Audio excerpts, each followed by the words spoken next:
Hai cu tata! Sus, la deal! Panta e de 26%. Nu te pune pe scară. Principala este atracție. Adică vino încoace. Făgăraș, nu-i brânzică de oraș. O să avem de coborât destul de mult.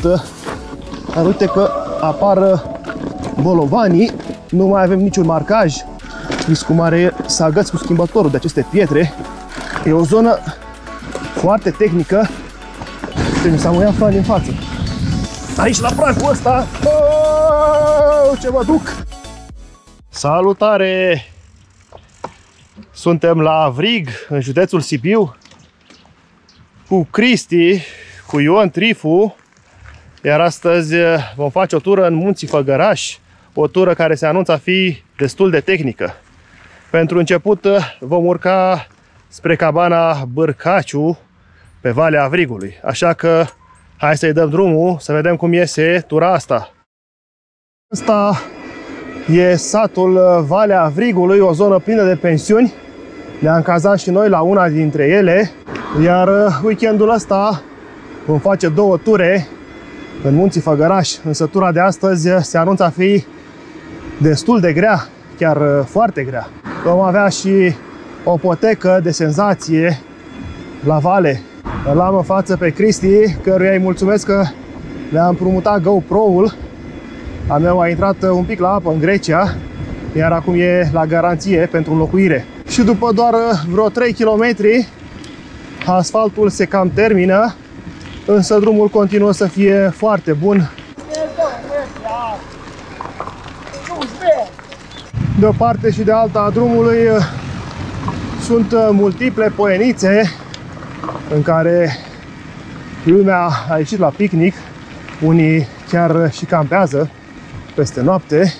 Poiana Neamțului, ferma de cerbi. Până aici am parcurs 7 km.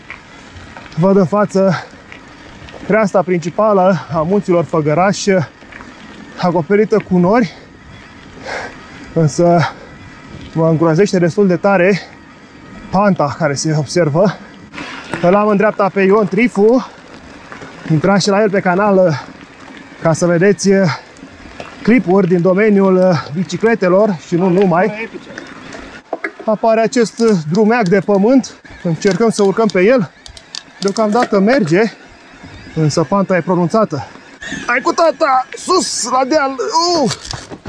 S-a ridicat pe o roată, m-am dezechilibrat. Am revenit în drumul marcat cu Crucea Roșie, însă panta e mare rău. Aplicația îmi zice 15%.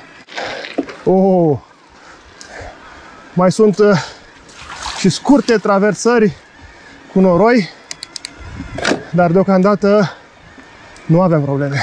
Vreo 30 de metri mai în spate s-a bifurcat spre dreapta poteca Cruce Roșie, care ajunge la cabană, care arăta destul de rău. Noi însă ținem drumul, care și ăsta se agravează. Avem și porțiuni cu noroi, ne dăm și un pic jos. Și hai să încerc pe ea. Avem ce face. Ăsta e MTB-ul. Important e să rămânem în șa cât mai mult. Se scurge pe drum destul de multă apă. Sincer să fiu, nu am așteptări foarte mari de la traseul de astăzi. E un traseu tehnic care sper să ne ofere adrenalină și distracție la coborârea de pe potecă. Din nou o zonă cu pantă mare. Aplicația mi arată 19%. Iar eu am trecut în modul turbo și chiar și așa depun un efort destul de mare, după cum îmi indică bicicleta.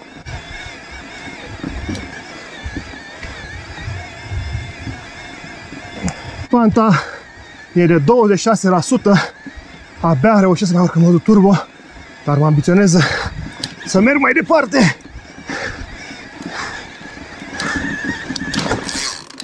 Nu mai merge. Mă duc așa pe exterior, pe raza maximă a curbei, pentru că panta e mai mică. Asistăm acum live la distrugerea parțială a unui drum forestier de aici, din Munții Făgăraș. Totuși e un utilaj impresionant, un utilaj care urcă fără probleme pe astfel de pante, dar e și normal că pentru asta e proiectat, să urce și să tragă bușteni. Cred că este una dintre cele mai mari pante pe care am urcat vreodată, atât ca înclinație cât și ca lungime. Aici în curbă părăsim drumul și o vom lua pe potecă. Cristi zice că panta e mai omenească și că ar șerpui mai mult, așa că îl ascultăm și deocamdată se pare că nu zice rău. Bine, mai sunt praguri, uite cum e și ăsta, care un pic de viteză, hai că a mers pe ea, neașteptat. Însă chiar și cu electrica trebuie să tragi de tine ca să poți rămâne așa pe porțiuni extinse. Ia să văd cum atac aici. Un pic de viteză și am trecut de zona cu rădăcini. Acum e această zonă mai bolovănoasă. Am urcat ce am urcat pe aia, dar uite că a venit și o zonă în care împingem serios. Și împingem de vreo 2-300 de metri la ele, dar măcar ai pe unde împinge. Și ca să nu mai zic că se cam împinge singură, că are asistență. De aici încolo ar fi mai bine să ținem drumul forestier, un drum care are o pantă foarte mare, dar deocamdată văd că reușesc să urc pe ea. Și după multă urcare am ajuns într-o zonă cu pantă mai mică, sau cel puțin așa mi se pare, dar minunea nu cred că durează mult. Și o mașină de off-road echipată cu lanțuri, chiar și acum vara, altfel nu cred că ar fi avut vreo șansă să urce pe acest drum. Și după mult timp ajungem la cabana Bârcaciu. Mai am 58% din capacitatea bateriei. Nu te pune pe scară. Păi da, da. Nu știu dacă reușim. Încearcă. Vom încerca. Nu știi. Adică vin încoace. Lasă. Ne dați o bere?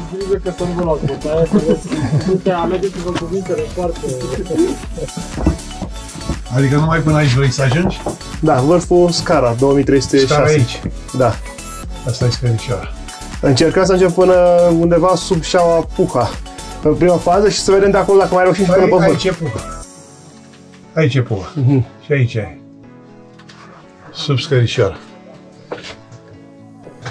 Vedem cum este cu bicicleta. Încercați acum. Că nu sunteți singuri. Care au încercat sau care încearcă. Da. E important să și reușim. Principalul e să vreți. Și dacă vreți să reușiți. Eu nu vreau. O bere aveți? Avem. Rece? E rece? Rece, e bună. Și cu alcool, nu? Da. Hai, noroc! Ah, ce bună e! După ta urcare! Ana Bârcaciu, de la cota 1550 de metri altitudine, din Munții Făgăraș. O cabană tradițională, o cabană frecventată de metebiși, de drumeți și de alți sportivi. Cam așa arată cabana la interior. Multiple paturi foarte mari unde teoretic ai putea dormi. Continuăm urcarea. Ar trebui să găsim o potecă, să traversăm în partea elaltă, pe Muchia Bârcaciu, așa cred că se numește, lacul Avrig, 2-3 ore. Noi vom ține stânga pe punct roșu către cabana Negoiu, dar mai mult ne interesează marcajul ăsta, cruce galbenă, care duce spre creasta principală a munților Făgăraș. Așa cum bănuiam, deocamdată poteca e perfect ciclabilă, e aproape plată, însă uite, mai sunt scurte porțiuni tehnice, cum a fost asta cu rădăcini. Am ajuns la acest vâlcel pe care cam trebuie să-l traversăm pe lângă bicicletă. E și foarte ud aici pe jos și trebuie să am grijă să nu alunec. Uite, pârâul. Ăsta e unul din brațele de apă care formează pârâul Comănesei, o vale pe care am urcat și noi ceva mai jos, dar mai apoi am ieșit în muchie. Foarte multă zmeură din zona asta. Din păcate am o reținere în a o mânca așa fără să o spăl. Traversăm cel de-al doilea braț al râului Comănesei. Mai ridicăm și de bicicletă de vreo 200-300 de metri de când am început traversarea acestor fire de apă.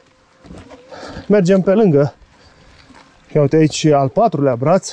Chiar dacă poteca e oarecum pe curba de nivel, în acest sens de parcurgere urcă totuși puțin, dar e foarte accidentată cu bolovani și rădăcini, așa că apuc să merg pe ea doar 10-20 de metri, după care iar mă dau jos.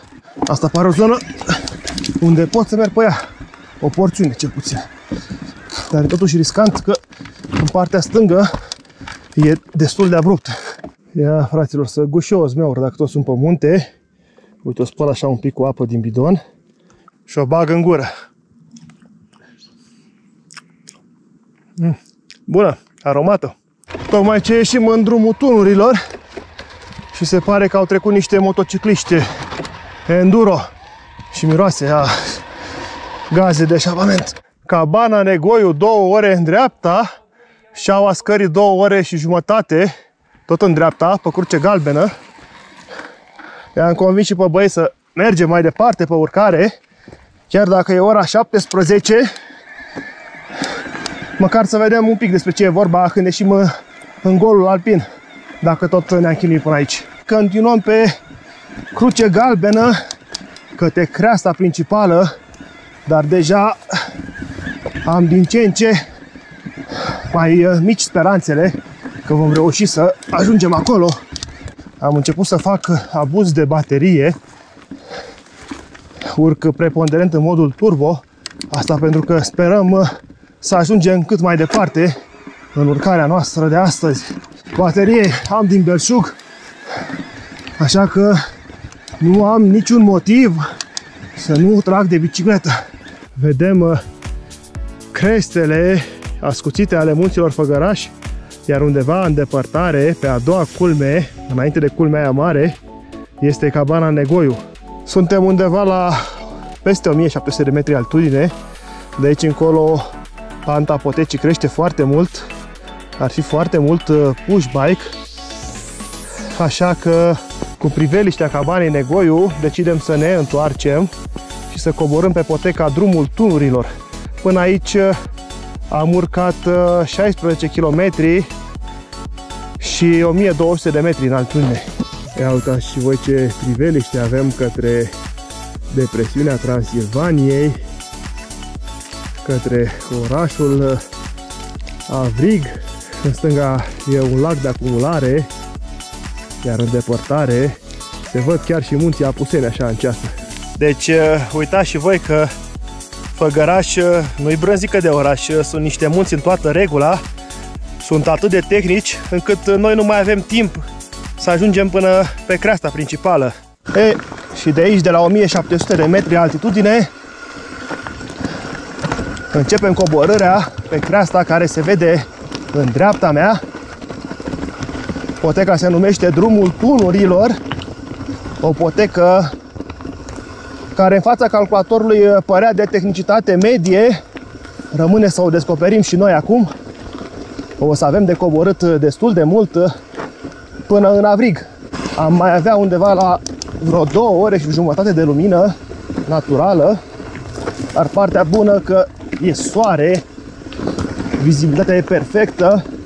Aici, la granița golului alpin, poteca este totuși destul de îngustă, însă are flow, panta este moderată, sunt rădăcini, sunt bolovani, însă totul e stabil, e bine fixat în sol. Am ajuns la intersecția cu poteca spre Negoiu, dar uite că apar bolovanii bine fixați în sol, apar treptele.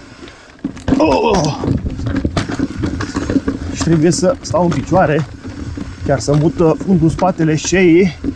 Noi acum continuăm înainte, nu mai avem niciun marcaj, ținem poteca de culme. O potecă pe care și-a dorit Cristi foarte mult să o dea. Aici o zonă nasoală și mă gândesc că mi se poate împăra roata din față în acest bolovan și de aia am pus un piciorul jos. Văd și niște semne pe copaci, ceea ce înseamnă că se organizează concursuri pe aici de coborâre. Hopa, hopa, a alunecat puțin. Ăsta e drumul tunurilor, o potecă nemarcată, dar o potecă cu flow, o potecă care mă aștept să fie cursivă, să nu aibă doborături, mai ales că chiar astăzi s-au făcut niște coborâri pe aici la un concurs. Mai sunt așa de una, două, trei variante paralele în anumite zone. Unul în spatele șeii. Ce senzațională poate să fie această coborâre. O zonă destul de tehnică și cu bolovani, dar am depășit-o. Asta e o zonă relativ plată, dar totuși în ușoară coborâre. Din nou aici ceva tehnic. Opa! Ia uite ce frumos merge. Vezi cum are să agăți cu schimbătorul de aceste pietre și să-i rupi urechea sau să rupi schimbătorul cu totul, efectiv. Sar pietre, în jante mai ales, uneori mai sar și în pedale. Opa! Ce-am mușcat din colțul acelei pietre, însă am avut noroc că s-a dus roata pe lângă.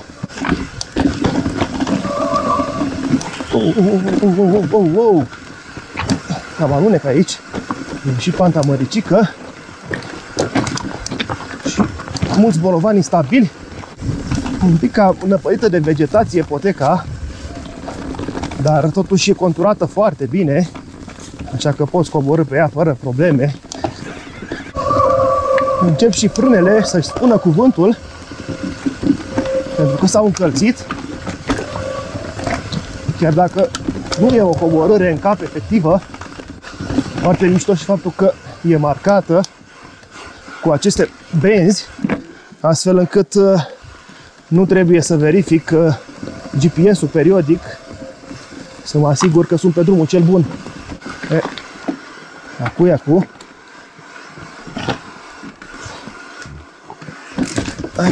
N-a fost chiar atât de nasol. Aici văd o bandă transversală pe potecă. Ne indică faptul că trebuie să virăm la dreapta. Am verificat și GPS-ul. Pe aici am și eu marcat traseul. Opa! Ce-am alunecat pe rădăcina aia. Aici un ac de păr. Ion mă presează de la spate. Stă la aspirație.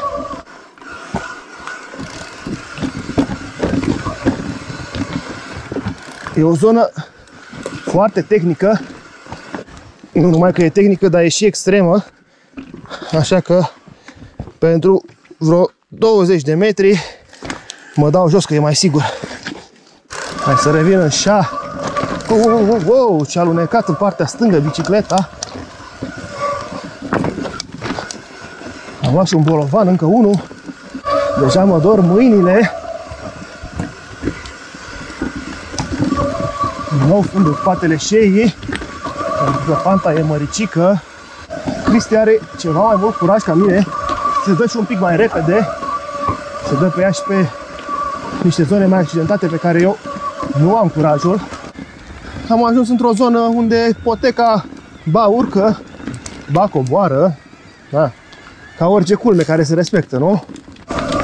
Și acum începem să coborâm din nou mai abrupt.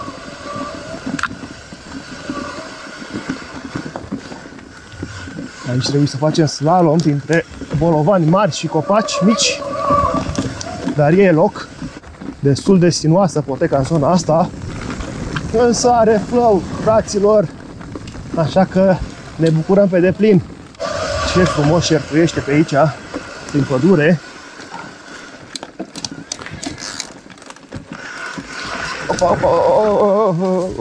Cam greu de luat virajul ăsta strâns. Deci de senzație întâlnim un nou marcaj care ne indică că suntem pe drumul cel bun. Îl am și pe Cristi în față, pe Ion în spate. Ia să văd aici la pragul ăsta. Oh, ce mă duc! Hai că am reușit să o controlez și să reduc viteza, pentru că acolo am spus să prind un pic de viteză, că era panta mare și riscam să mă dau peste cap. E frumoasă viteza, oferă adrenalină, dar e și riscantă. Hai că am reușit să trec cu bine. De mult nu m-am mai dat pe o potecă cu asemenea flow și în ritmul meu. Uite, o zonă îngustă, o zonă în care... Opa, ce s-a împănat dată din față. Mai pun piciorul un pic jos, pentru că pe stânga e prăpastie, boschetă reală, multă boschetă reală pe aici. Suntem deja în pădurile de folioase. Mă rog, mai e și câte un brad așa amestecat. Stânga! Cristi, nu e bine? Nu? Noroc de aceste marcaje cristioloase pe dreapta. Nu știu, poate se vor uni mai încolo, dar e mai bine să ținem traseul. Suntem acum undeva pe vârful Prisaca, la 1125 de metri altitudine, însă avem aici o zonă greu de traversat. Destul de mare panta, dar aderența e bună, în ciuda acestor pietre de pe potecă. Senzație, senzație! Ui! Din nou e o zonă cu pantă minimă, însă e foarte frumos să cobori acum la Sfințită, când razele soarelui încă pătrund printre copaci. Am avut parte azi de o vreme senzațională și mâine urmează un alt traseu tehnic aici în Munții Făgăraș. Am mers cu spatele pe râs și încerc să-i mai dau drum așa din când în când, ca să nu usez anvelopa într-un singur loc. L-am așteptat puțin pe Ion, că era o bifurcație, să fiu sigur că mergem cu toții pe același drum. Ia uite aici cât de frumoasă e poteca, deja e foarte lată, aproape că e un double track. După ce Ion a încercat să urce această pantă și n-a reușit decât până în prima treime, încerc și eu acum. Ia să văd! În picioare! Trage! Hai mă că am mers, mă, fraților! Cu turbo, bineînțeles! Din nou traseul ne este barat cu o bandă albastră, ceea ce înseamnă că trebuie să virăm la dreapta. Asta e un mare avantaj, am avut un mare noroc că am nimerit fix într-o perioadă în care se desfășoară concursuri și astfel trasa ne este foarte clară, se întrevede ceva în cap aici în față. Da. Ia să vedem. Am riscat, mă duc. Nu am fundul în spatele șeii, cam târâi roată din spate și acum reușesc să controlez viteza și să o reduc. Aici ține în stânga, sunt marcaje clare care ne arată trasa. Era un X pe fond galben acolo spre înainte. O nouă zonă în care putem prinde ceva viteză, însă nu prea multă, pentru că poteca șerpuiește din pădure. Deci magnifică această porțiune din potecă, nu că și mai sus n-ar fi fost la fel. Însă acolo a fost mai tehnică, aici e mai domoală. Mi s-a muiat frân din față. Fac acum manete sperând să se întărească. Deci iar am reușit să încing frâna foarte mult. Nu zic, poate avea și un pic de aer pe instalație. Cert e că se întâmplă așa doar la coborârile lungi în care o încing. Din nou, drumul este barat. Din nou, virăm la dreapta. Și se face întuneric. Deci, fraților, pot să zic că am meritat pe deplin chinul de a urca, de a împinge la bicicletă până la cabana Bărcaciu și după aceea pentru această coborâre senzațională. Deja Poteca s-a cam transformat în drum, însă aici îl părăsim și intrăm pe o altă potecă. Mare lucru să cunoști aceste meleaguri. Uite aici. Hopa! Hopa! Facem și noi dreapta, pentru că sunt multe urme de bicicletă. Asta este, ne mai și porcim un pic, că așa e MTB-ul. Noi am terminat de coborât drumul tunurilor și acum ne îndreptăm către cazarea noastră din această seară. Am ajuns și la cazarea noastră din această seară, la pensiunea Horea, după ce am parcurs astăzi 27 de kilometri și 1350 de metri diferență de nivel.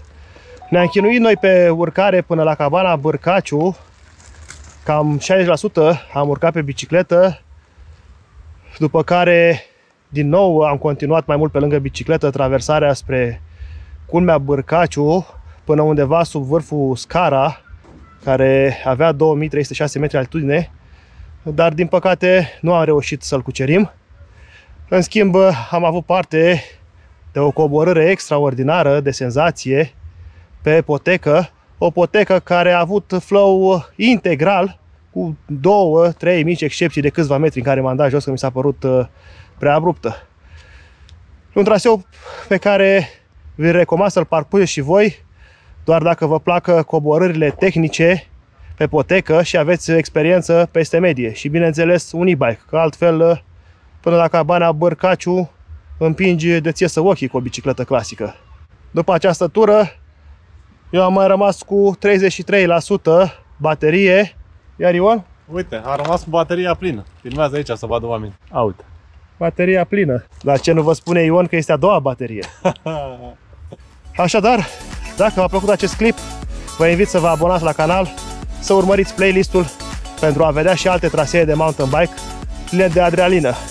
Să ne vedem cu bine din șaua bicicletei. Salut! Deci toată ziua m-am gândit la berea din seara asta. Și Cristi la fel. Tu n-ai avut curaj la cabană să ții o bere? Nu, cu multă mișura.